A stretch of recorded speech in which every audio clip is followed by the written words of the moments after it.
Not know about the name of the initiative itself. Yeah, so like our mentors don't, like, they're supposed to contact us once a week, like as part of their thing with Intel. Yeah, it's supposed to be at least two though. And like Marina and I are both in it, and last semester we got 3. This semester I sent my mentor an email and didn't get any. Yeah. Well, are you sure your mentor is still working at Intel?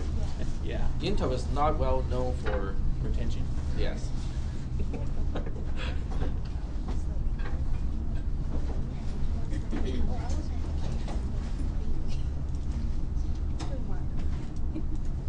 That's all they do.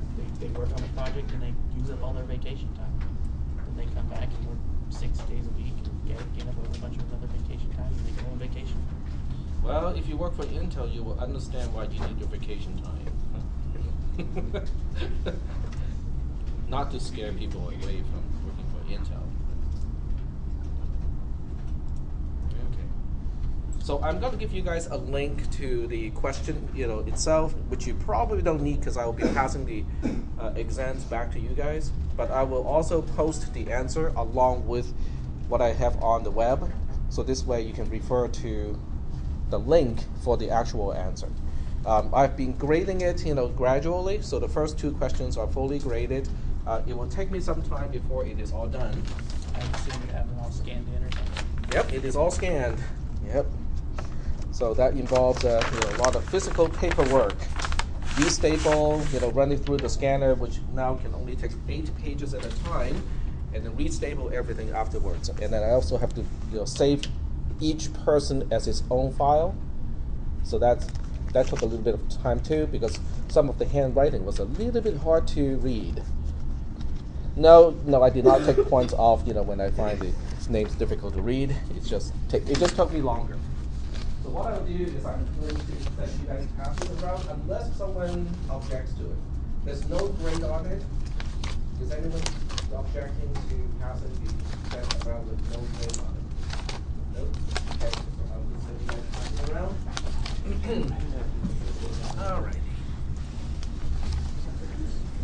Alrighty. And I'm going to send the link to you guys, so you'll have a link to the document itself.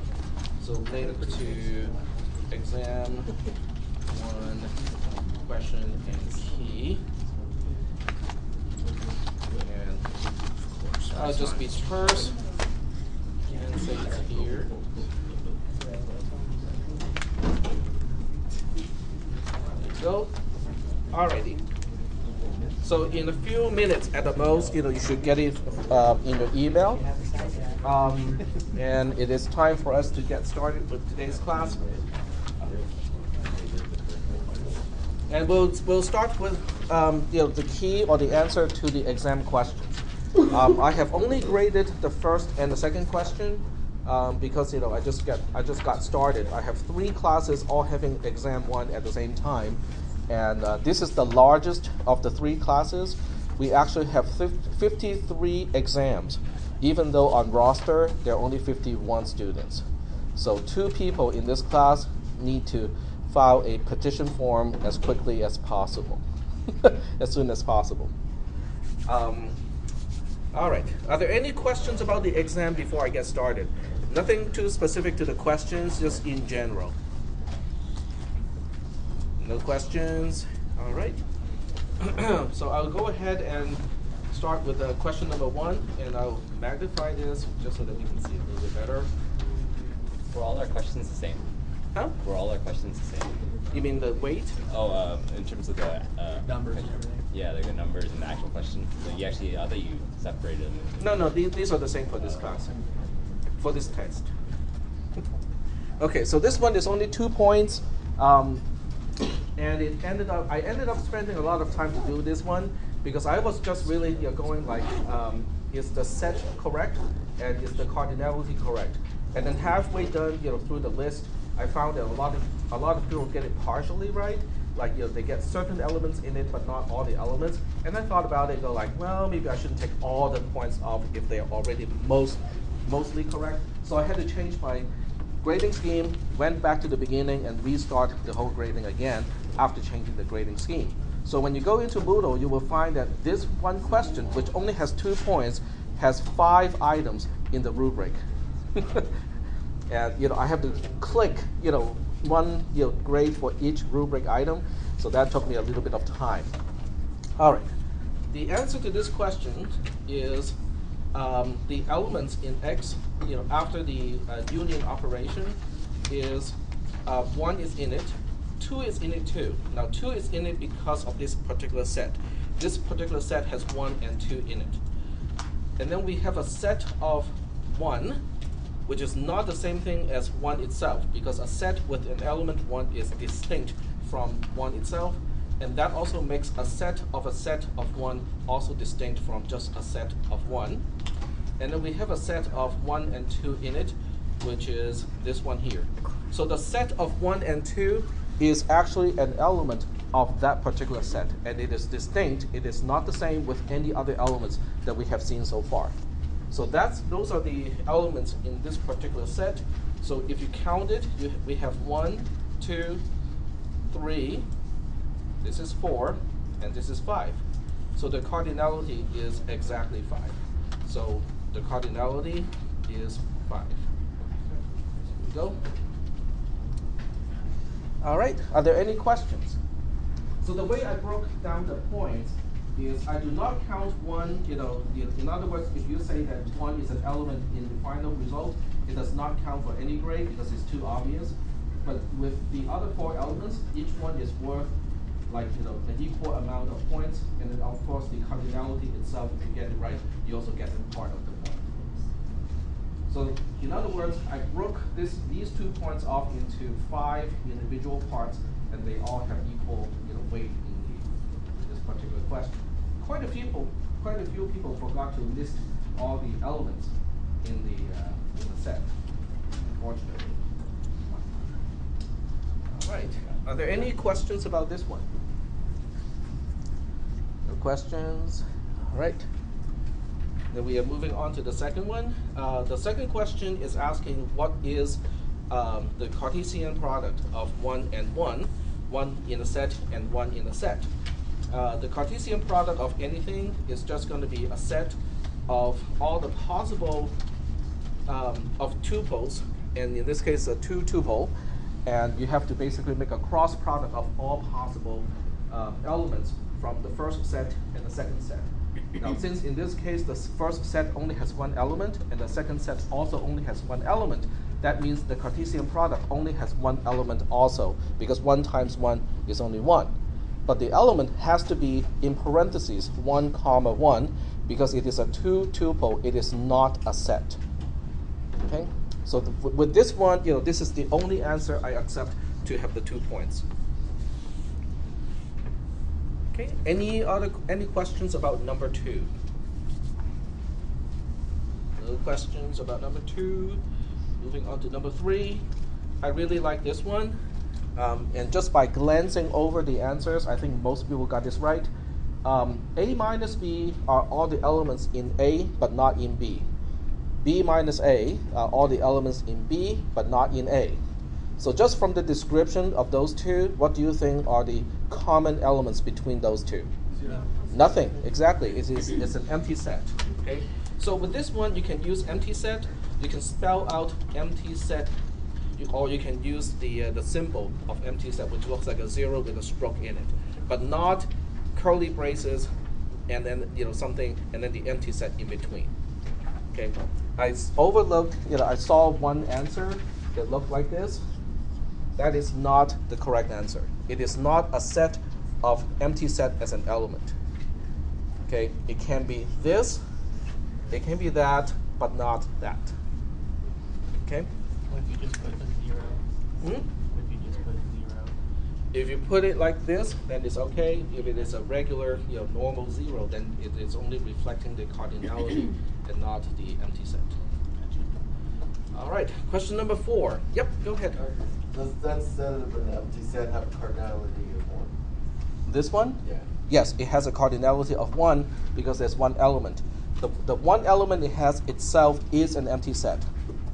Now we know that we can have empty set as an element because when we talk about power set, that is one of the elements of a power set. All right, here comes question number 4. Question number 4 is, okay, let me just read the question first and then we'll talk about the answer. Given that function f is mapping from D to E, indicate properties of f that has to be true, okay? This has to be true, cannot be sometimes it is true, it may be true, it has to be true. For each case, because of the condition stated in the table, and so the first column will give you the condition, and then you have to tell me what has to be true. It is okay to say or select, cannot tell, if that nothing can be deduced. If there's nothing that can be deduced. Know that if you know for certain that f is not injective, you have to spell it out and say it is not injective. Okay? All right, so we'll start with the first one here. The cardinality of D, which is the domain, is less than the cardinality of E, which is the codomain. So in this case, what can you tell about the injectiveness of the function? It cannot be injective. So no. Right? So it cannot be injective because in order for something to be injective, each element of the domain has to map to a unique element in the codomain. Oh, never mind. Okay, I take it back. I was thinking about the other case. This one just cannot tell. All right. So let's give you an example, right? Okay, so 2 elements and 3 elements. This is our D, this is our E. Okay? In order for this to be a function, we can have this, right? That's one way to do it. But the other function is this.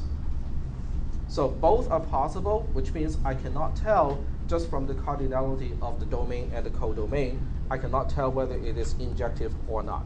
So that's why I can only say cannot tell in this case. Now surjectiveness is different, because in terms of surjectiveness, we know it is definitely a no, because in terms of surjectiveness, I want every single element in the codomain to be mapped. And the best I can do is this.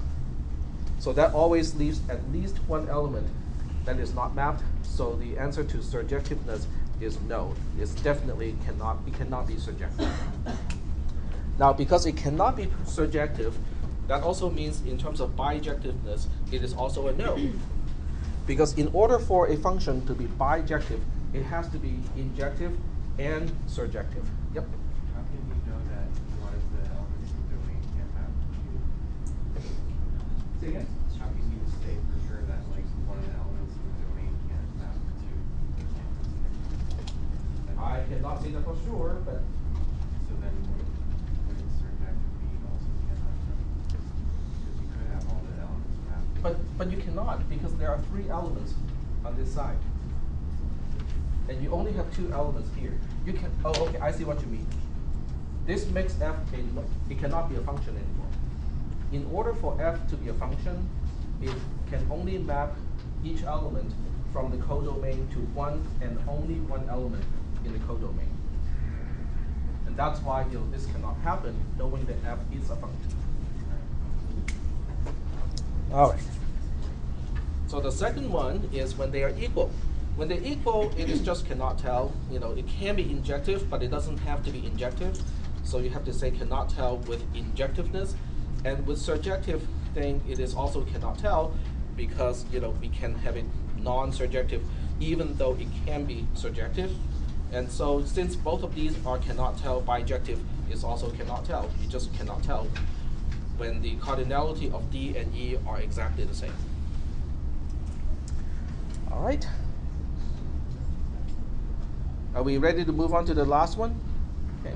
So for the last one, we have more elements in the domain, which is this one and the codomain. So let's go ahead and just draw a picture.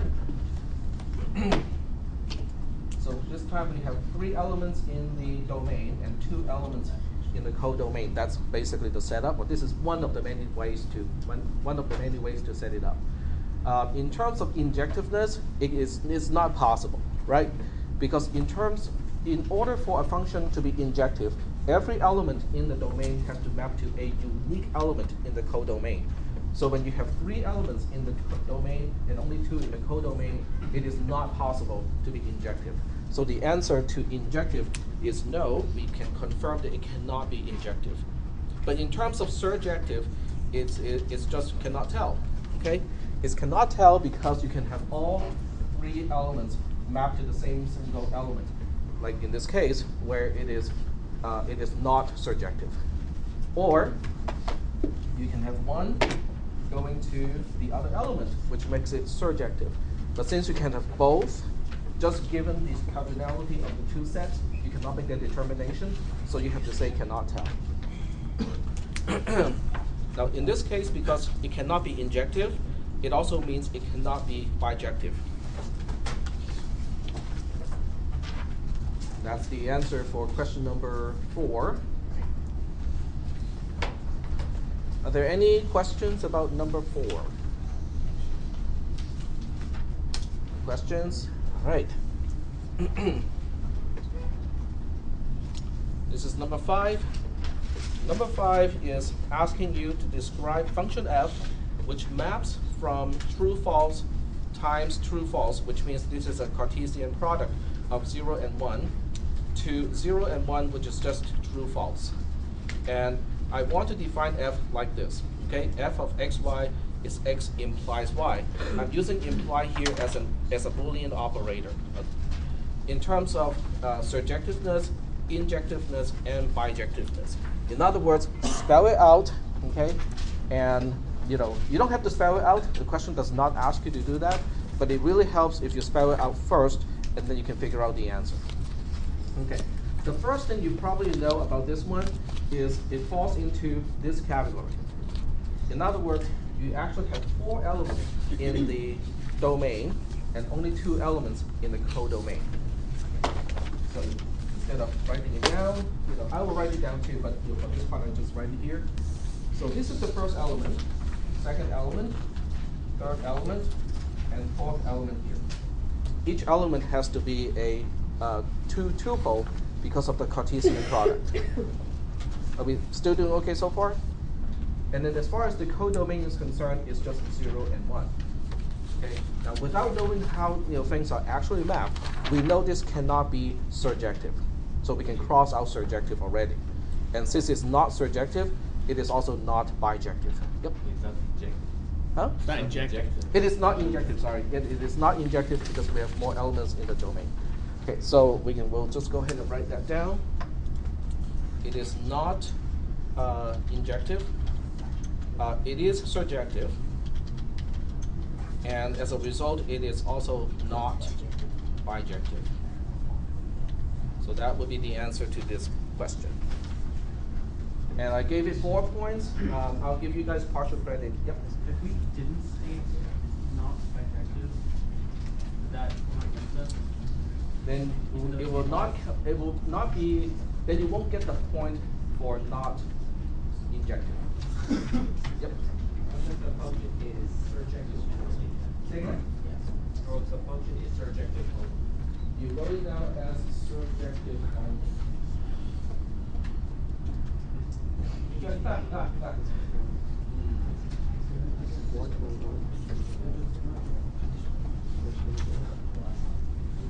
That is a strange answer because the question is asking to describe it in terms of whether, I guess I should have phrased it better, whether or not it is either surjective, injective, or bijective. I'll have to think about it. Okay. Yep. Because I can see that you imply that it is not the other two, okay? But that's that's an inference, right? There's an inference there when you say it is only bijective. Excuse me, it's only surjective that you're negating the other two. Yeah. But the other possibility is cannot tell, right? So I'll have to think about it. I'm gonna defer the decision a little bit. Okay. But you will for sure get that 1 partial point for being surjective. Okay. Yep. I didn't get my test back. You did not get your test back for whatever reason. Is there still another stack going on? Yeah. Okay. So when you're done, you pass to the other side. Okay. Any other questions? Because I can hear a lot of discussion. So if you, instead of discussing amongst yourself, can you guys Do you guys want me to talk about it? Answer your question? Nope. All right. Let's move on to question number 6. Question number 6 is asking you, in propositional calculus, as discussed in class, 1 is an element of which 2 sets? What do you think? It's a part of alpha for sure, okay? And you can just say A, okay? Uppercase A is alpha. And where else do you think it's supposed to go? Iota, which is just uppercase I. So if you answer with uppercase A and uppercase I, you know that's cool.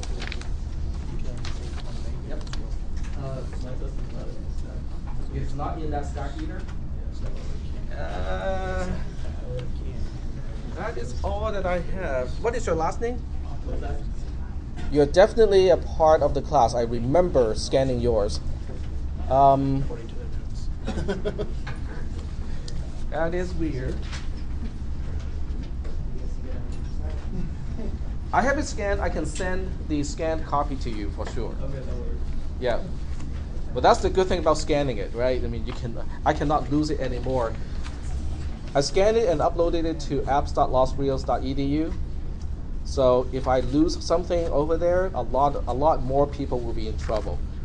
See, that's the whole thing. You know, I don't want to be the only one in trouble. If I'm in trouble, I want everybody else to be in trouble too. So that's a good way to ensure that I probably won't end up in trouble. Tech likes to take down the whole ship. Hmm? You like to take down the whole ship with you. Or more like it on a ship where, you know, a lot more stake is on it. Just, yeah. All right, this is number 6. This is number 7. Number 7 is a proof, okay? And the proof is kind of really awkward because I want you to prove false is not true, okay? That's all I want you to prove. So how do you do it? Okay, do you guys have any questions that I can answer? No? Okay, all right. So I want you to prove that false is not true, okay?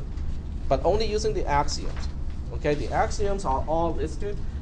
It took me a long time to actually copy and paste it here because Google Documents does not really have a very useful, good interface to enter equations.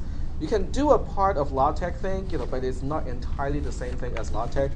So it took me some time to figure out, you know, how to do this. Anyway, so you have to start with something that has either false or true in it because, you know, that's where we start, right? You know, we start with this one here. I'm thinking about, you know, whether I should do it here or whether I should do it somewhere else. We can just do it here. So we'll go ahead and try this out. Insert equation, and we'll just go ahead and say, you know, okay, what is false? Okay, because you have to start with something. And if you look up all the definitions, you know, false is P and false. Okay, so we'll start with this one and say P wedge false. Okay. And then when you look this up, then we can say there's also a double negation. Okay, so where's the double negation is 1.5. Okay, so then we can apply double negation to it. So we say neg P wedge 0. Okay, are we still doing okay so far with this? I did it That's way not right. differently. Huh? That's not right because you double negate 0 also. No. The negation is on the outside of the conjunction. No, the thing. Oh, okay. You want the whole thing to get negated because I thought you were negating P. Nope, I'm negating both. Okay. Okay. So when you're negating both, then what happens? You just get P. Then you can say, okay, I keep the outer negation, but the inside I'm going to apply De Morgan's law. De Morgan's law is, where is it? It's 1.4. It's 1.4. Okay. Sorry? I think you're just yawning. Oh, just a yawn. Okay, I thought that was a comment. Okay, so I applied De Morgan's law, and the De Morgan's law is only applied to this portion. So it becomes the negation of P, and then we have a or the negation of 1. Is that okay? Yeah.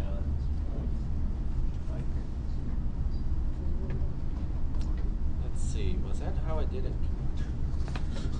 Okay, hold on a second. I did it way differently. Yeah, that's the way I did it. I feel like you're going a very complicated way of doing this. You can just apply 1.7 to false, and then apply 1.6 and then negation to okay. get not true. Okay, so I think that's all right. Because that's going to be considerably longer. Yeah. Okay, so this is using 1.7, and then apply De Morgan's law to it. So we have neg p wedge neg p, and then once you apply De Morgan's law to this part, then we end up with something that we were working on before, but without the constant on the other side. So we now have neg, and then inside we have neg p v p. Well, to be more complete, I'm going to use neg p. Are we still doing okay so far? Mm-hmm. Okay. So then we can use the double negation rule and get rid of the double negation. Okay. So we can now say this is the same thing as we keep the outer negation. We keep the negation to p itself, but then we get rid of the double negation on p, so that it just becomes p itself. And now we can look up, let's see, 1.6, and with 1.6 we can now say this is just the negation of 1, and that's it. That's the end of the proof. So are there any questions about this one? Yep.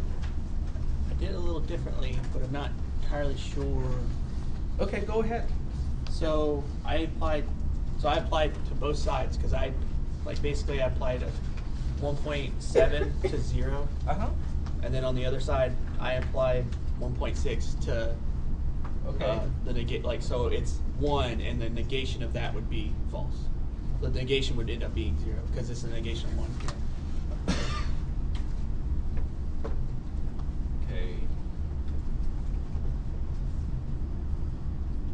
Okay, so you make both ends basically meet in the middle. Right. Yeah, that would work too. Okay. So basically, what James is saying. Chris. Okay, fine. Fine. Okay. So what he's saying is he's working backwards from here back to here, and he's working from here to here. So that's basically what you're saying. Is, right. And they meet in the middle. Mm-hmm. It works in this case because they're all equal to, which means you can go in both directions. Right. Yep. All right. But that's basically the essence. So the way I'm going to grade this one is to look for references to the axioms. Okay. So if every single step you quote an axiom and you apply the axioms correctly, you can take a detour, like a long detour, but eventually if you get to the answer, you'll still get full credit for it. Okay? I'm not quite sure about how to assign partial credit for this one. Okay, are there any questions about this proof? No questions? Moving on to the last one. The last one, okay, not the last one, this is the second last one. So the second last one is asking you to prove that the two equations, the P and then the disjunction of not P or Q is the same thing as just P and Q, okay? And if you think about it, it actually seems to make sense. But you will prove it by using a truth table. This is actually easier than proving in the previous one, because you just have to know the operators. Once you know the operators, you just apply those things. So with P, it can be false, it can be true.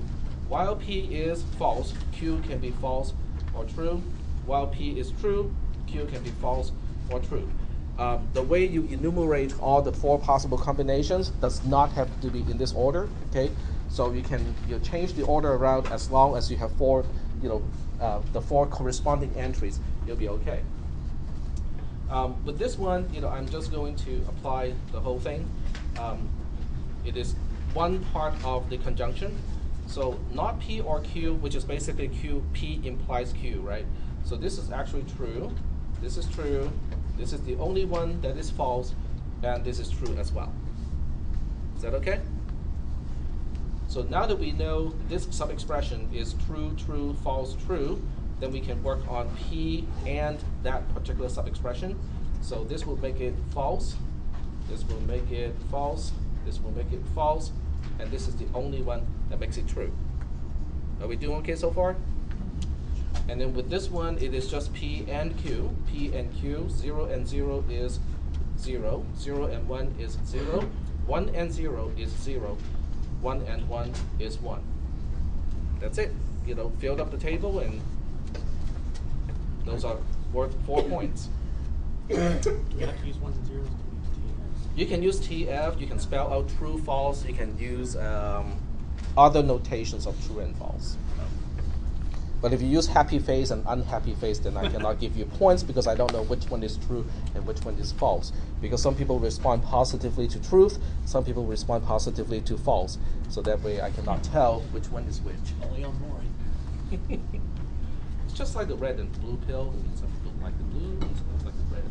Okay, here's the last part. Is the theorem true or not? And the answer is the theorem is true. In other words, this holds. This holds, okay? And you know, this is a part of the answer too. I'm hoping no one forget about that last part. Okay, here comes question number 9. Question number 9 is a slight variation of the question in the practice test, just a slight one. R1 is less than, you know, I forgot to remove the 2. Somebody actually came up to me and asked, you know, do you mean that there's an equal to? No, it's just less than. So it's really just less than.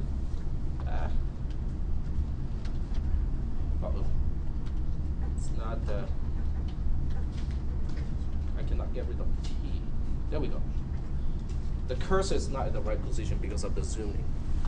Okay, so R1 is just less than, R2 is just greater than.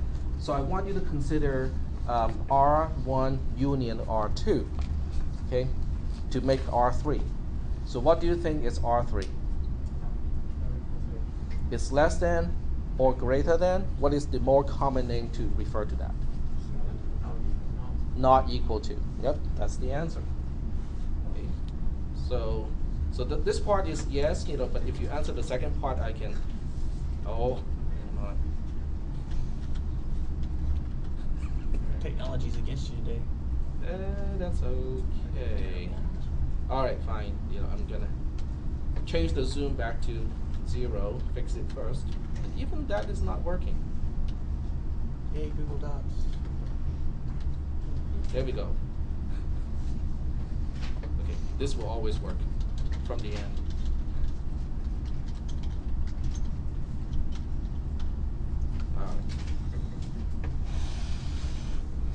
Okay, so it's just not equal to. Now I want you to tell me whether it is reflexive, symmetric, transitive, equivalent, or not. For each property, state yes or no. So this time I'm more clear. Yep. The properties of R1 and properties R2. of R1 and R2. State the properties of this relation. None of them. First. R1 and R2, then you go again at the end and say. Oh, right. Okay, state R1 and R2. Okay. Oh, that's right. I missed this one. Okay. So with this one, if it's less than, it is definitely not reflexive, because if A is less than B, B is not less than A. It is not symmetric. Oh, excuse me. Reflexive is on itself. Okay. There's no number that you can quote that is, you know, A is less than A. Okay. There's no such number. So reflexive is no. Symmetric is also no, because it takes 2 elements. A is less than B means B cannot be less than A, so it's not symmetric. So not reflexive, not symmetric. Is it transitive? The answer is yes, it is transitive, because if A is less than B and B is less than C, A is less than C. That's the transitive part. Is it equivalent? The answer is no, because you need it to be reflexive, symmetric, and transitive to be equivalent. So it is not equivalent. So the only one that is a positive is transitive.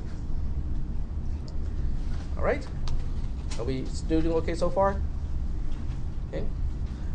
What about the answer? What if the not equal to? What about R3?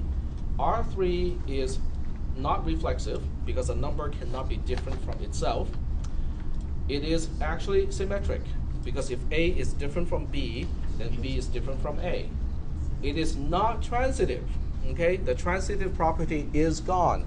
If A is different from B and B is different from C, it does not imply A is different from C. Is that okay? All right. So transitive is gone, but we gained symmetric. But it is still not equivalent because out of the 3 that you need in order to be equivalent, we still have 2 missing. Okay. Are there any? Yep. So is it still transitive or not?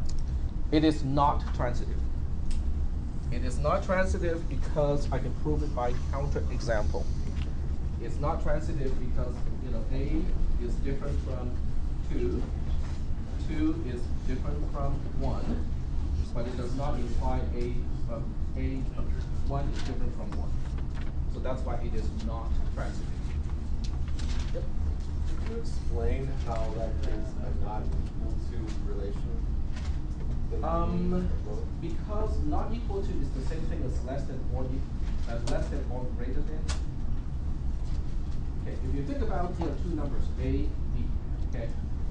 If I say A is less than B or A is greater than B, it really is saying the same thing as A is not equal to B.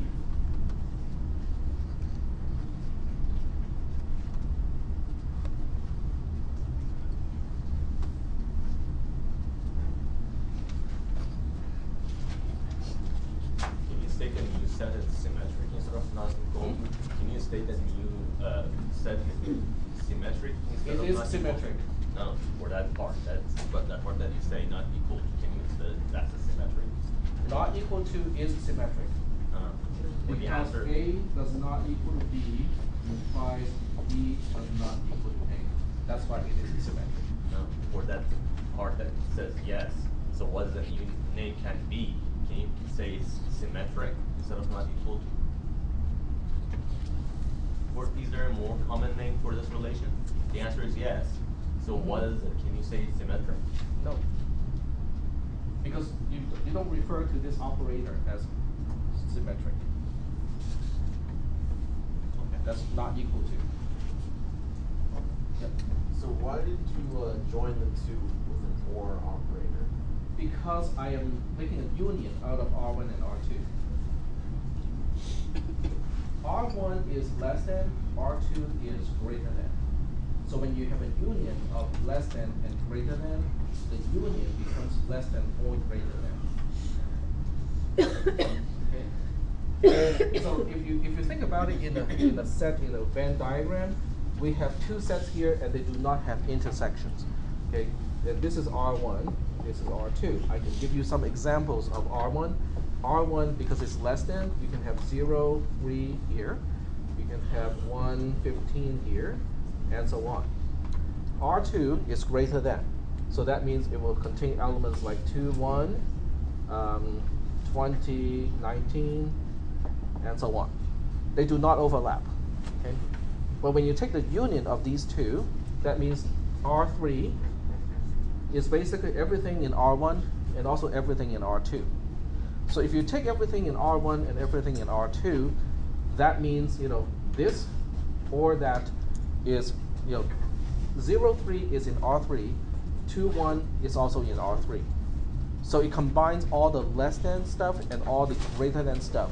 So if you look at what is in R3, okay, if you look at R3 as one thing, because it's just a union of these 2, then it will contain, in this case, 0, 3, 2, 1, and so on. And when you look at these things, it's stating either a number is less than or a number is greater than the other one. Just not equal to. The only thing is missing is equal to. Oh, so like a set of every possible combination of numbers except for Right. Oh. Yep. So that's one way to look at it. Now, since we're talking about this, I can give you, let's push it one more step, okay?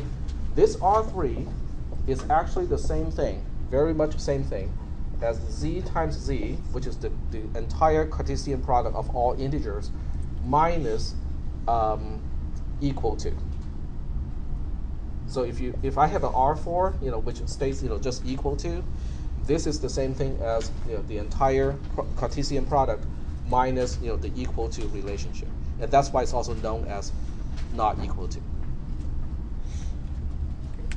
Now there are different names too. If you do, instead of saying not equal to, if you say inequality or different from, any one of those phrases or words would work as well. Even if you quote less than or greater than, I will still accept that one as the acceptable answer. Okay. So any other questions about number 9? Nope. Any questions? Let's move on to number 10. I like number 10, but only I would like something like that. Okay, number 10 is an extension of what we talked about in class. So what I'll do is I'm going to go through what we talked about in class first, okay, just so that we know, how to map to a two-dimensional thing, and then we'll try to extend it to 3D. And there are 2 ways to do it. There are 2 ways to extend it to 3D. Both ways are acceptable as a correct answer. So once again, I'm going to use a spreadsheet for this purpose, just because it's a big, huge table, and spreadsheets are designed for that purpose. All right. So the way I did it in class, I can grow it from A0. Okay, it's just a different way to do it, and the key is to go diagonal. Okay, so I would use this as 1. This will number as 2. Then I will number this 3, 4, 5. Then I will number this 6, 7. Oops. 7, 8, 9. And then I'll number this one 10, 11, 12, 13, 14, and so on. So are there any questions about how to map natural numbers from a 2D coordinate back into a single line of natural numbers? Is that part okay? Okay. So what you do is you look at this cell and say this is the same thing as 0, 0. This is the same thing as 0, 1. This is the same thing as 1, 0. This is the same thing as 1, 1, and so on. And that's the two-dimensional mapping. Are we doing okay so far with this? Okay. So now you ask yourself, how do we extend this to a 3-dimensional way to map a coordinate in 3D, but they're all natural numbers, to just one single linear natural number line? Okay. I'll talk about the first way first, and then we'll talk about the second way. The first way is to envision that you have a 3D space. Okay? So you have a 3D space, and you can call this X, Y, and Z. Okay? And we start at the corner, just like before. So we start with this corner here. Okay. This is 0, 0, 0. And I'll map it to the number 0 itself. But I'm not going to move on to another plane. I will finish up this entire plane first. So I would take the next one here. Actually, yeah, I'll take the next one here. This one I'll call it 0, X. This is Y1 and 0 for Z. Okay? I'll map this one to natural number 1. And then I take this one here. And you can see that I'm using exactly the same scheme as in 2D, at least up to this point. So this one is going to be a 1 for X, 0 for Y, and 0 for Z, and I map it to the number 2. Yep. Does it matter which order you take? It doesn't matter which way you flow. That the direction does not matter. But the point is, it has to be diagonal. Okay, you can go from this direction to that direction. You can even go it like this first, go it like this first. It doesn't matter which plane you go for first, okay? But you have to finish all the cubes in that plane before you move on to the next plane. Now that I'm done with this plane, I move on to the next one. So I use this one, okay, which is on top of the very first one. So this one is 0, 0, 1, and I map it to the number 3. Are we doing okay? Yep. What if I used a really, really inefficient mapping scheme? Like I used basically like the tuples of all zeros maps to 0, the tuple of all ones maps to 1. Then you will miss one of the requirements because your mapping is not going to be bijective. You basically leave out some holes in the mapping. So you will get partial credit because it's still a mapping, but it is definitely not bijective anymore. Oh, did it specify? Yep. Yep. It specifies it has to be Oh, yeah. bijective. Yeah. Yep. So if you use this scheme, the next one is going to be this one here, and then this one, and then this one here, and then you have this one, and then this one. So you basically, it's the same thing as, you know, the same approach, except you're extending it to a 3-dimensional space. Is that okay? Sort of? But there's a cheaper way to do it. There's an easier way to do it. The easy way to do it is to define, you know, some function like x, y, and map it to, you know, just a single number. It's just like that, okay? So you basically define a 2D function, which is 0, 0 maps to 0. If I use that one, I'm going to use the 1 is 0, 1 maps to 1, and then 1, 0 maps to 2, and so on. So you basically just copy the 2D to 1-dimensional mapping from my nodes. Okay? And then you So you map copy it that again. one first. And then you map those to Right. again. And then you make a bigger function. Okay, you make a g function. So g function is going to be, F of x, y. it will take 2 numbers. Okay, it will take 2 numbers.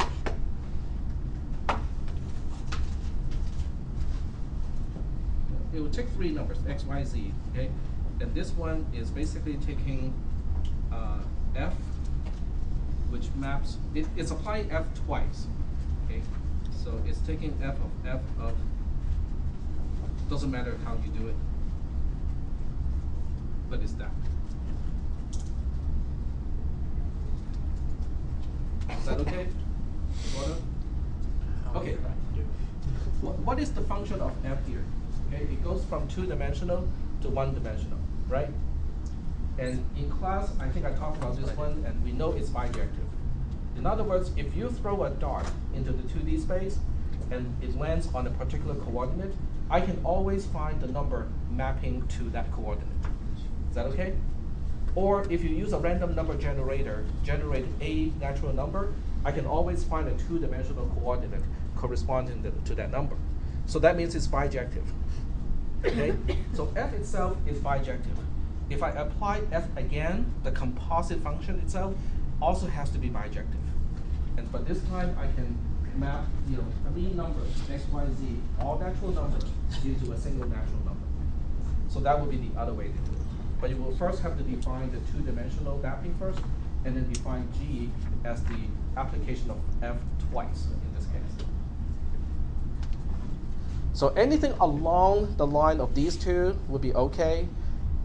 If you give me something that is not bijective, or at least for the first 10 numbers, it is not bijective, then it is not going to get full credit.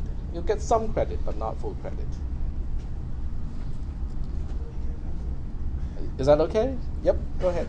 So, which one's better? I'm just curious. Which one's better of the 2 ways to do it? Which one's, well, obviously the second one's more efficient. But They may boil down to the same thing, actually. They are both, you know, bijective, so there's no such thing as, you know, which one is more effective, because they will, you know, you can always find, if you use this mapping in either way, you can basically land somewhere within that 3D space and find a natural number to correspond to that one coordinate. And the same thing is, you know, the other way is the same too, is also true. You can, you know, use a natural number random generator, generate a random number, and you can always find out, you know, where in 3D space that one number maps to.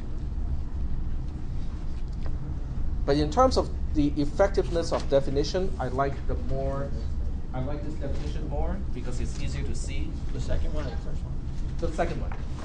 The first one requires you to kind of see things in 3D space, but this one is just saying, oh, since we can map 2D into 1 dimension, then we just have to redo it to map 3-dimensional into 2 first and then 2 into 1. I'm just, the reason why I asked is because I'm thinking about like projections of 3D models in general.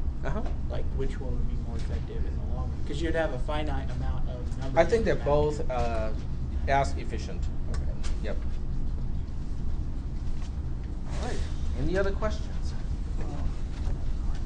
No other questions? I think that's the last one, right? Yep. Yep. Thankfully. Thankfully. Okay. So how do you guys think? I mean, did you do okay? What do you think? I didn't read it as carefully as I should have. Yeah, reading the questions carefully is kind of important. It's, especially in my tests. It has been quoted more than once. You know, I have more than one students telling me that I have a knack of making questions sound more confusing than they have to be. And I assure you, it was not intentional by any means. Which is really bad because I can do it without intention. You don't have to intentionally make tests hard, they're just hard by nature. Well, I mean, you know. Alrighty, so that's your first test. For those of you who are thinking, you know, well, am I going to pass this class or something like that? I cannot answer that question, you know, because that question cannot be answered until after the final exam. Right? I mean, if you have read the syllabus, you know what I mean when I said, you know, I cannot tell whether you're passing the class or not until the final exam. So I cannot answer the question.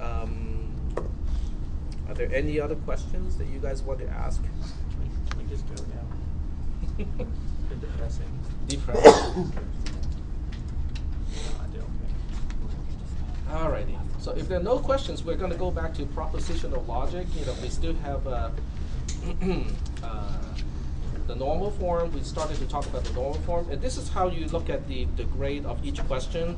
You know, it's X1 for exam 1, Q1, Q2, all the way up to Q10 in this case, to tell you how you score in each individual question. And each one is going to be a rubric-based scoring, so you can actually see what I'm using as a criteria, okay, multiple criteria. So you can see what I use as criteria, and out of each criterion, how you score with that criteria. Okay. Alrighty. So getting back to this one, we are going to complete. Okay, let's go back to normal form first, and then we'll go from there. All right, normal form is something that we talked about right before the first exam, and it has to do with expressing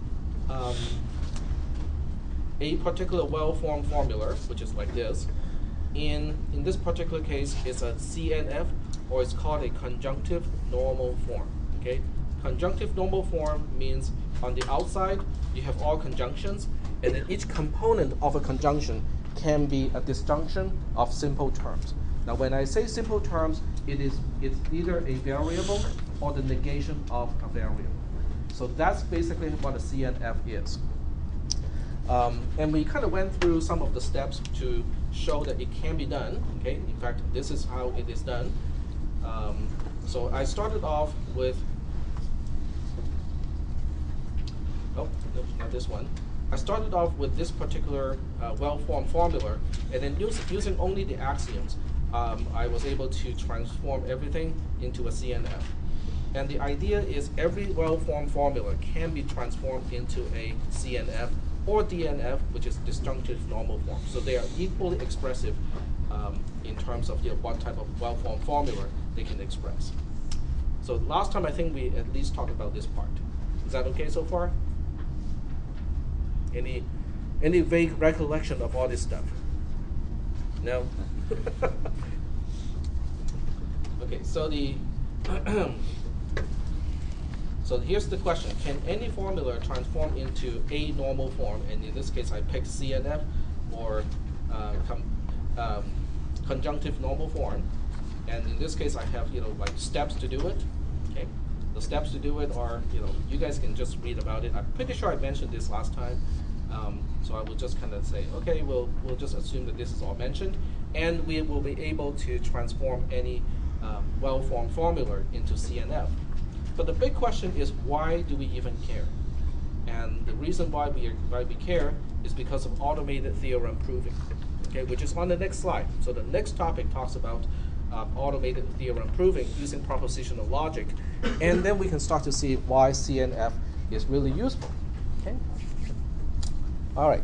So, any questions? Any questions about CNF, conjunctive normal form, or propositional logic, or the axioms of propositional logic? Questions? All right. We'll move on to the next one, which is resolution. Now, resolution depends on one really kind of awkward. We call this an inference. Okay, so what we rely on is basically if you have phi or psi, okay, on one side, and then you have a conjunction, and then you have not psi or rho on the other side. These two can be combined to just phi or rho.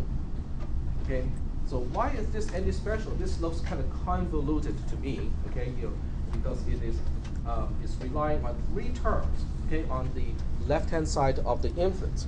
The cool thing about this is it can cancel out terms.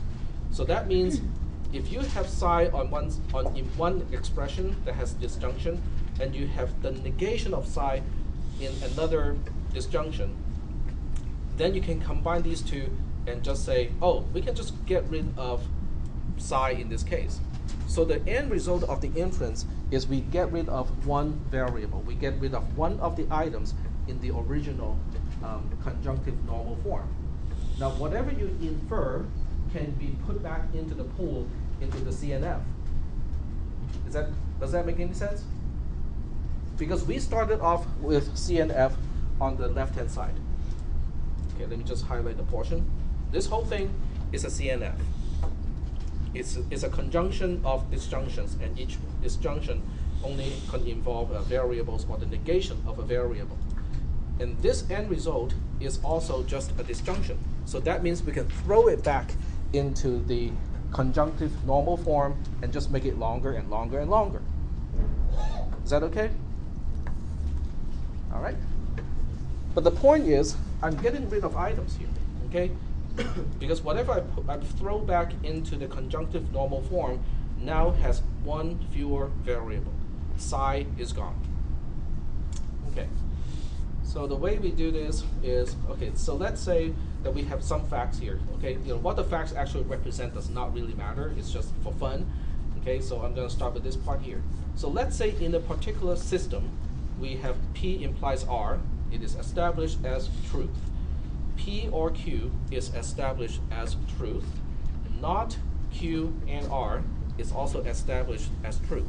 Okay, so all of these items are already established as truth, and I want to know whether this can be implied by those three truths.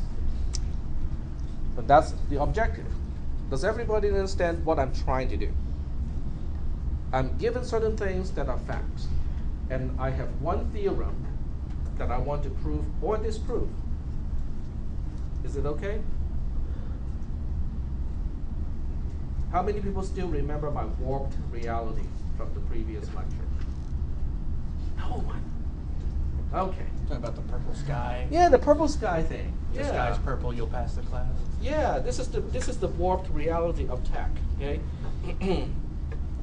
If the sky is magenta, which is P, then everyone is going to pass cisp440.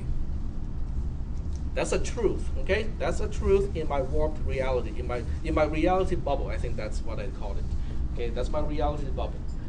And that term was coined from, you guys are way too young, Star Trek: The Next Generation. No, you guys don't remember. Talking about Q. No, this is not Q. This is actually Wesley. Wesley was messing around with a warp engine, and he ended up, encircling people in their warp bubble. Okay, never mind. I didn't see that episode. Okay, so that's one truth in the reality bubble. The second truth of the reality bubble is P or Q, which means the sky is magenta and all soy milk spoils.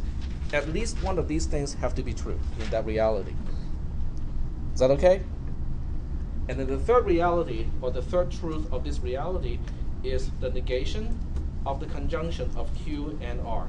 So that means it cannot be the case, okay? It cannot be the case that all soy milk spoils and everybody passes cisp440. Okay, at least one of these two cannot be true. Are we doing okay so far? I mean, that's just the given truths of that reality. Now I want to say, okay, can we establish a fourth truth in this reality, given those three that are already established? And the fourth one that I want to establish, which I don't know yet whether it's true or not, is R implies Q, which means if everybody passes cisp440, then all soy milk spoils. Okay?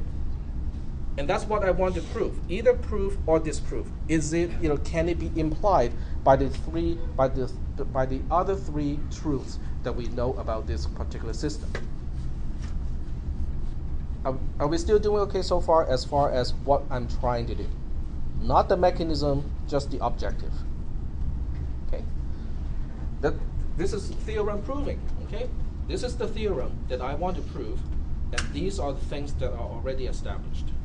So what we do is we will go ahead and transform everything into C and F. In other words, every individual truth, I want to express it as a disjunctive expression. Okay? So we will go ahead and do it. P implies Q, easy. We can just say it is not P or Q. That's basically by definition. P or Q by itself is a disjunctive expression already. No need to do anything about it. The negation of Q and R, we can apply De Morgan's law and turn it into not Q or not R. Are we doing okay so far? So with these three lines here, we established the three truths that we know about this reality, but express every single one as a disjunction expression.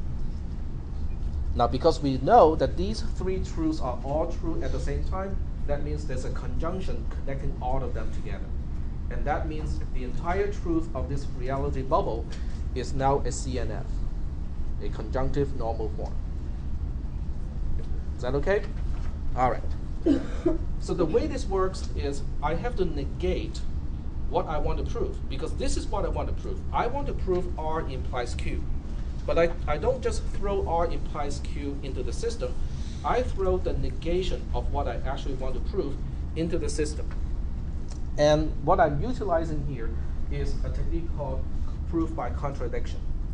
If what I want to prove is causing the entire system to arrive to a contradiction, that means what I want to prove is actually true. That's proof by contradiction. So that's why I'm not putting R implies Q into the system. I'm putting the negation of that into the system. And these are just derivations. Okay, R implies Q by definition is not R or Q. And then we have the negation on the outside, disjunction in the inside. We apply De Morgan's law, and it becomes this component. But it becomes like this.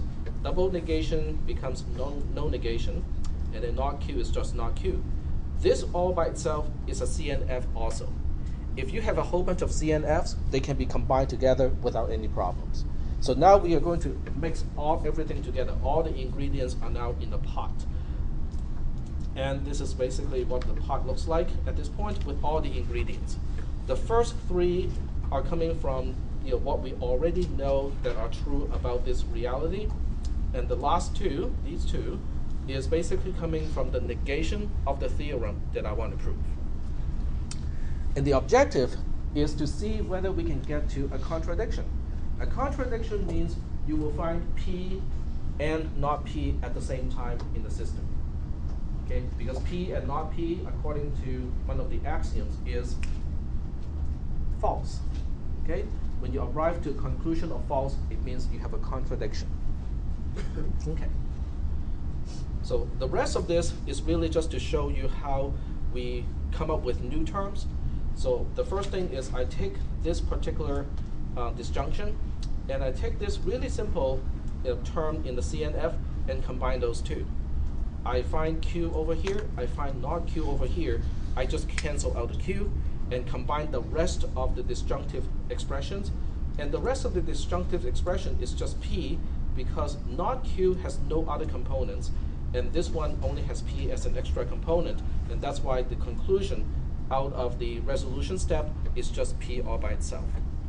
Are there any questions about this step? Because this is really what resolution is all about.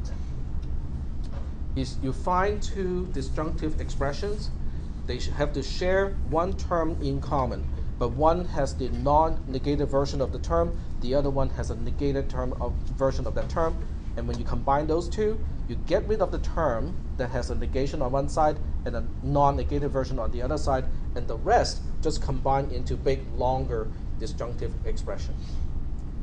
Is that okay?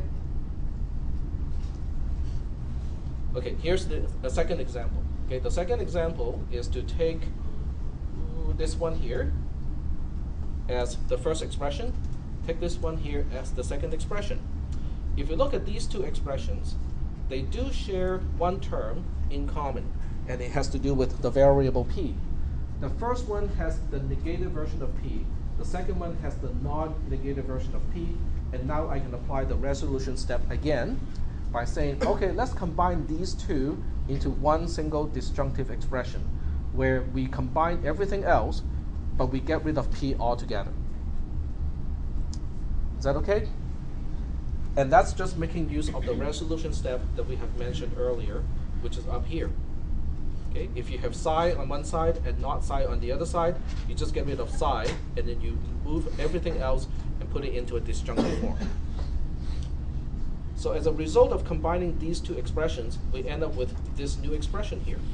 Because the first expression has an extra component of r, the second expression has an extra component of q, so now we just say, oh, we can combine those two together and just get rid of any references to p and not p.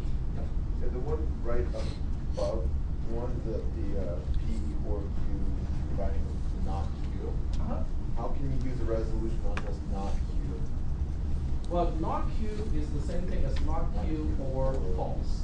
Or false. There's always a or false, right? You can always, okay, when you look at any expression, you can always attach or false to it and not change the meaning of that thing. So that's why you can kind of combine those two, because there's always an implied or false. But if you say p, Implying that. Oh wait, never mind. Okay. Got it. you got it? Yeah. Okay, but I just want to make sure that the whole class knows what I'm talking about. You're basically talking about not q, right? It's all by itself. The not q all by itself can always be rewritten as not or false, right? So when you have this on one side, and then you have the other one, which is p or q on the other side, then you can combine these two using the inference step. You can now say, oh, I can combine these two by getting rid of q, because one side has the negated and the other side has the non-negated version of it, and now it becomes false for the remaining term, which is p. But then when you look up the axioms, this can now be simplified to just p all by itself. So that's why I end up with just the term p. Is that okay? Okay.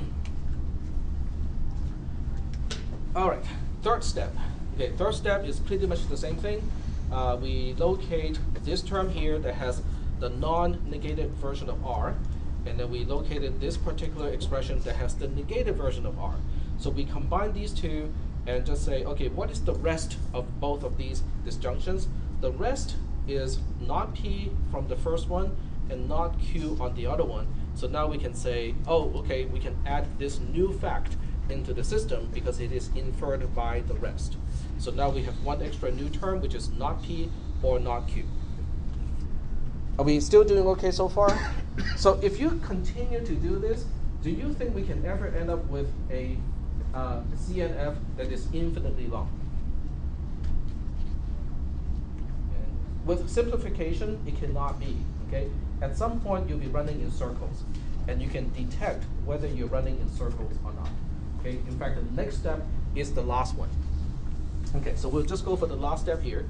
The last step is to identify these two disjunctive expressions can also apply the inference rule. Because on one side we have p or q, which has the non-negative version of q. On the other side we have not q or not r, which has the negative version of q. And since one has the non-negated, one has the negated version, we can now combine these two expressions and just say, okay, we'll look at everything else, everything that is not, that does not involve the variable q, and combine those two together. And that would be p from the first expression and not r from the other expression. And we can combine those two and become a new term in the CNF. Are we still doing okay so far with this? Are you guys starting to get the hang of resolution? Yep, go ahead. Is there a particular order that we should use resolution, or can it be in any order? Can be in an order. Yep. And that's the beauty of it. Okay, it does not involve human intuition or intelligence. It's just pick something. Okay, pick something that matches this pattern, apply it. Okay. Now you can do it very systematically too. You can pick the first sub-expression out of the CNF and just try to match it with all the other ones, and then pick the second one and then match it with the rest. Pick the third one, apply it to match it to the rest, and so on. But at some point you'll be stuck in an infinite loop if the theorem cannot be proven, like what we are here at this point. Okay. So I challenge anyone in this class at this point and say, can you use the resolution rule to come up with a new term and add it to the CNF? This one? As it is now. As it is now, which is this here. Now, what we have at this point, there's no more truth than before. Okay?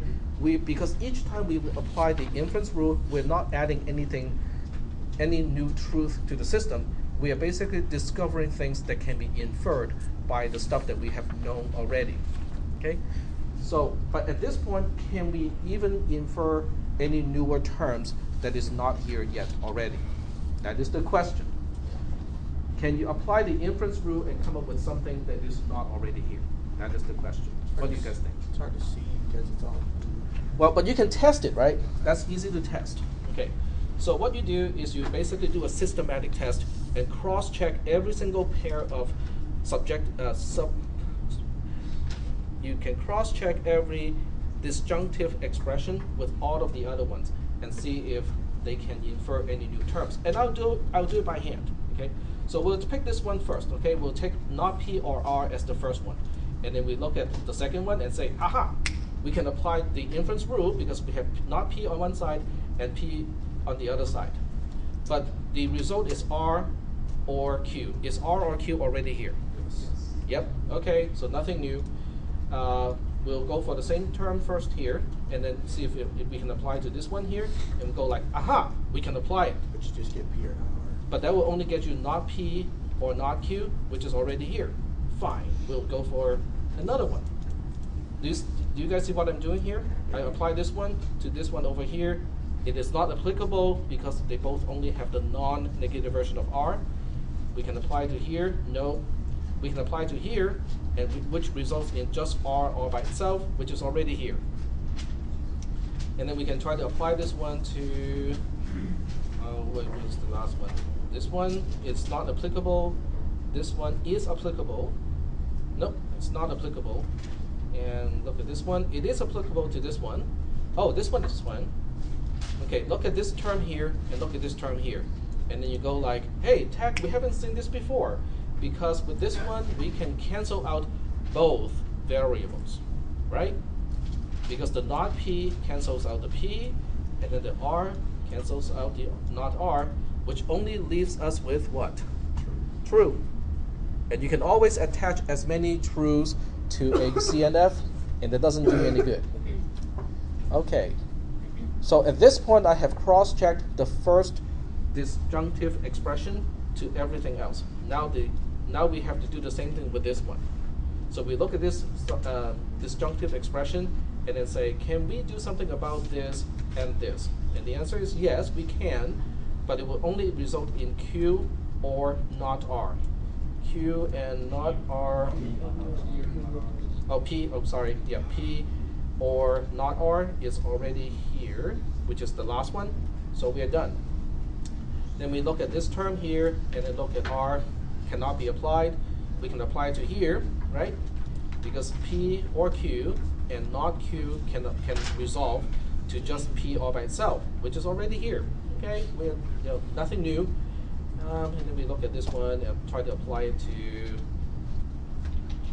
this one here, we can apply to this one, which will just basically resolve to just true, okay, which is not useful. And this one is not applicable.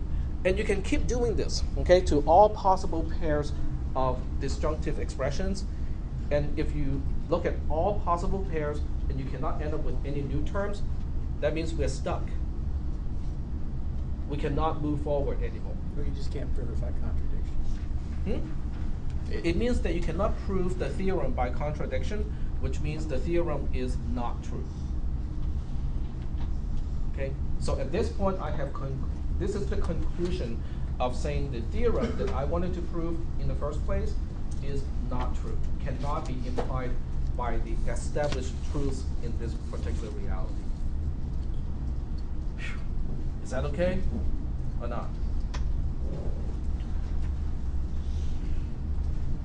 Go ahead. What would it look like if it was true? That's true. What if the theorem itself is true? Well, we just move on. We just read on, right? Would it end up in a contradiction? That's the whole point. Yeah, that's why I wrote it here. A bit disappointed because, hey, that didn't work out. So we'll try something else. Okay, we'll try another conclusion. This time the conclusion is R implies P. Okay, so in this particular reality, R implies P means everyone passes cisp440 implies the sky is magenta. Okay. Okay. Well, that's what I'm trying to prove here. It's almost Okay. a factual statement. I see your point. Okay, so now what we do is we invert this one. We take a negation of this one, and this is the negation of the theorem that we want to prove, and then we apply the definition of implication, and then we apply De Morgan's law, and then we cancel out the double negation, and it arrives to this one little CNF here. This all by itself is a CNF because it is a conjunction of terms, and then each term only involves variables or the negation of a variable. Are we doing okay so far? So we throw this into the ingredients that are already established in this particular system. Okay? So we end up with a longer CNF, which is this one here.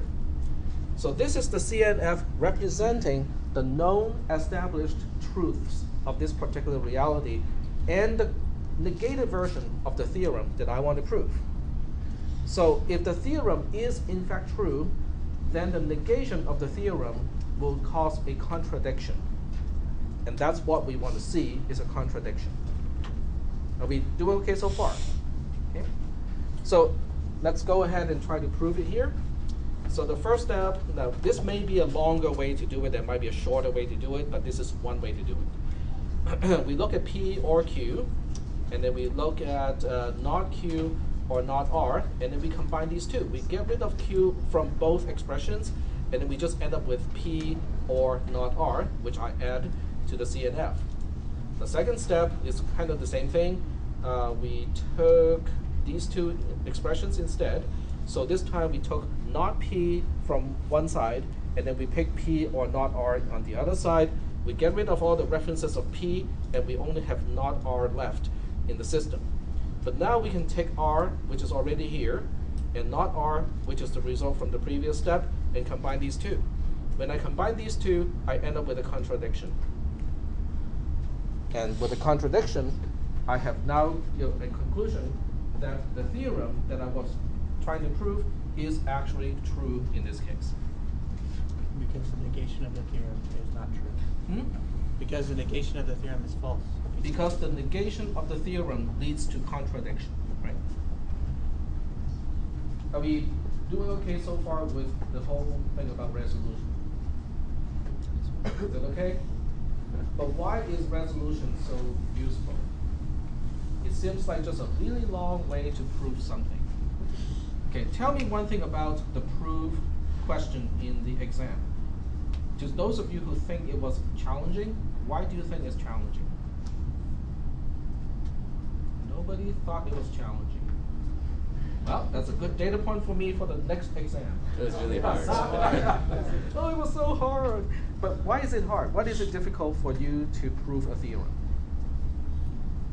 It's not the thing about which axiom is applicable, because that's just pattern matching. That's how to apply it. It's choosing which one, right? Because at any time you have a number of axioms that are applicable, and you have to choose which one. And you can run in circles too, right? What about this technique here? It does it itself. You can do it very systematically. You're constantly applying the same thing over and over again. Yes, but you can do it in a systematic way. In other words, you can look at the CNF, and then you say, I pick out the first one as one particular item, and I'm trying to cross-match it to all of the other ones. So you can cross-match it with this one and see, okay, do I come up with anything that I haven't seen before? Nope. If I cross-match this one with the next one that is applicable, which is this one here, do we end up with something that's new or contradiction? That's what I'm saying. Like, you're applying the same thing, and the way it's set up, you're ensuring that you're not going to get something you've already got. If That you is do, correct. then it just doesn't. You don't put it down. And it is not infinite. Right. You cannot get stuck in an infinite loop, because there is a way to look at this and go, okay, it might be tedious, but we will end at some point. This algorithm terminates. Okay? So we'll continue to talk about this and give you a new homework assignment for resolution next time we meet. And I forgot to take roll again. Yes, I can. Well, this is kind of taking roll. Those people were not here collecting bread, right?